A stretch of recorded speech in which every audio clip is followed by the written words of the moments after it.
Assalamualaikum dan salam sejahtera saya ucapkan kepada tenaga pengajar iaitu pensyarah saya Dr. Sakinah binti Saleh. Terlebih dahulu, saya ingin memperkenalkan diri saya. Saya Nur Aina Farhanis binti Jeffrey bernombor metrik D2021-109-7944 dari kelas UPU 3132 kumpulan C yang sedang berada di hujung semester 2 kod program AE02 Ijazah Sarjana Muda Perakaunan dengan kepujian. Dalam video ini, saya akan berhujah sedikit sebanyak tentang topik yang menjadi pilihan saya iaitu perbandingan teori kebenaran, koherensi dan korespondensi.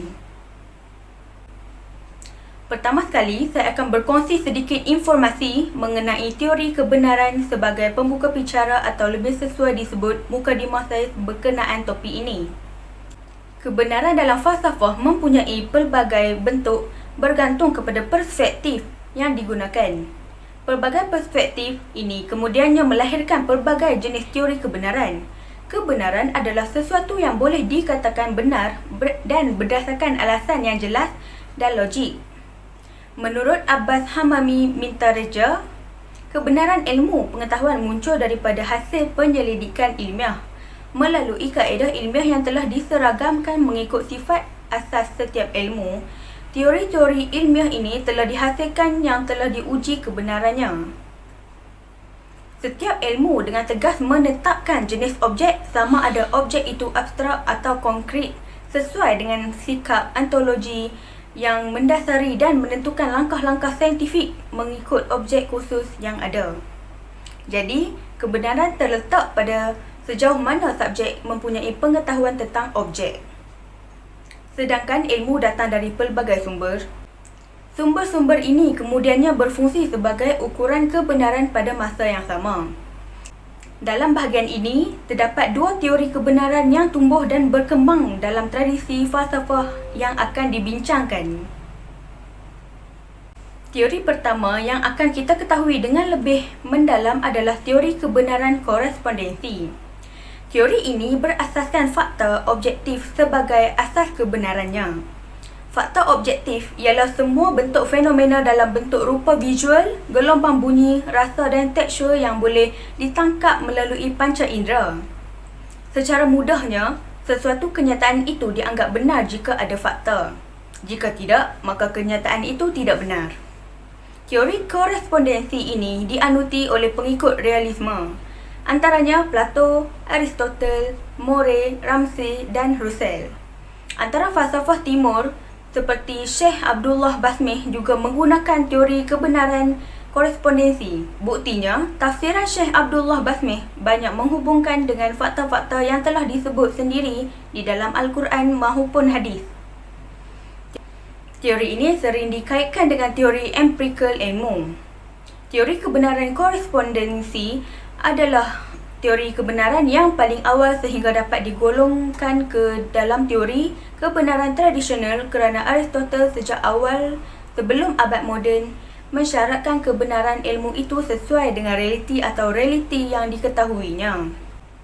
Justru, sesuatu persoalan bukan sahaja diyakini benar, tetapi mesti diragui terlebih dahulu untuk diselidiki supaya memperoleh kebenaran yang hakiki. Seterusnya, teori kebenaran koherensi. Teori ini dikenali juga sebagai teori konsistensi. Sesuatu pernyataan dikatakan benar jika ia sepadan dengan rangkaian komprehensif pernyataan yang berkaitan secara logik. Menurut teori ini, kebenaran tidak terbentuk atas hubungan antara keputusan dengan sesuatu yang lain, iaitu fakta dan realiti, tetapi pada hubungan antara keputusan itu sendiri. Antara ahli falsafahnya adalah Leibniz, Spinoza dan Hegel. Berbeza dengan teori korespondensi yang diterima pakai oleh penganut realisme, teori koherensi atau konsistensi ini berkembang pada abad ke-19 di bawah pengaruh Hegel dan diikuti oleh pengikut aliran idealisme.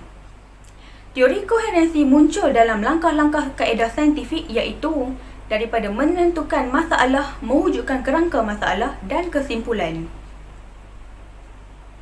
Sesuatu pernyataan boleh dianggap benar hanya jika ia tidak bercanggah dengan kenyataan terdahulu yang telah terbukti benar. Untuk dianggap benar, teori ini memerlukan konsistensi atau ketiadaan percanggahan antara pernyataan dan hujah. Itulah sebabnya teori koherensi juga dikenali sebagai teori konsistensi. Berdasarkan perbahasan kedua-dua teori kebenaran di atas, dapat kita ambil beberapa perbandingan seperti berikut. Yang pertama, korespondensi adalah dengan menguji satu pernyataan ilmu dengan objek fizikal, realiti atau fakta. Manakala koherensi pula adalah dengan menguji satu pernyataan ilmu dengan pernyataan lain yang koherensi. Contoh yang kedua, bagi korespondensi, ayat pernyataannya adalah gunung dapat berjalan. Ternyata gunung mempunyai kaki, iaitu plat bumi yang boleh bergerak sehingga menyebabkan gempa bumi dan tsunami. Manakala contoh bagi koherensi pula, manusia memerlukan air untuk hidup. Ahmad adalah seorang manusia. Kesimpulannya, Ahmad memerlukan air untuk terus hidup. Contoh yang ketiga pula, seseorang menyatakan di dalam kolam di dataran bandar itu terdapat seekor ikan jerung yang masih hidup. Jika mengikut teori korespondensi, untuk menentukan sama ada kenyataan itu benar atau tidak, kita mesti menunggu fakta sama ada terdapat ikan jerung dalam kolam itu yang masih hidup atau tidak.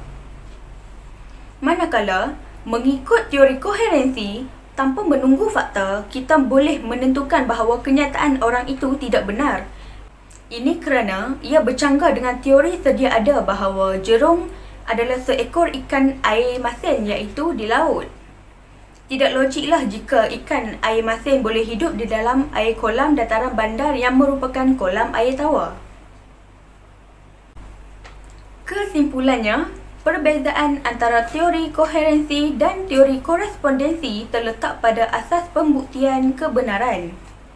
Dalam teori korespondensi, kebenaran adalah berdasarkan sama ada terdapat hubungan antara pernyataan dan fakta, manakala dalam teori koherensi, buktinya terletak pada sama ada terdapat konsistensi antara pernyataan dan hipotesis.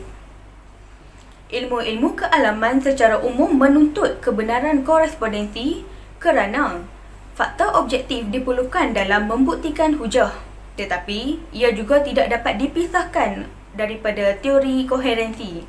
Contohnya, dari perumusan masalah kepada hipotesis. Namun, ia berbeza dengan ilmu-ilmu kemanusiaan, ilmu sosial dan sejarah. Ilmu-ilmu ini menuntut koherensi antara hujah-hujah, tetapi ia juga tidak boleh melepaskan atau menolak teori kebenaran korespondensi begitu sahaja. Sekian daripada saya. Terima kasih. Wabillahi taufiq wa hidayah. Wassalamualaikum warahmatullahi wabarakatuh.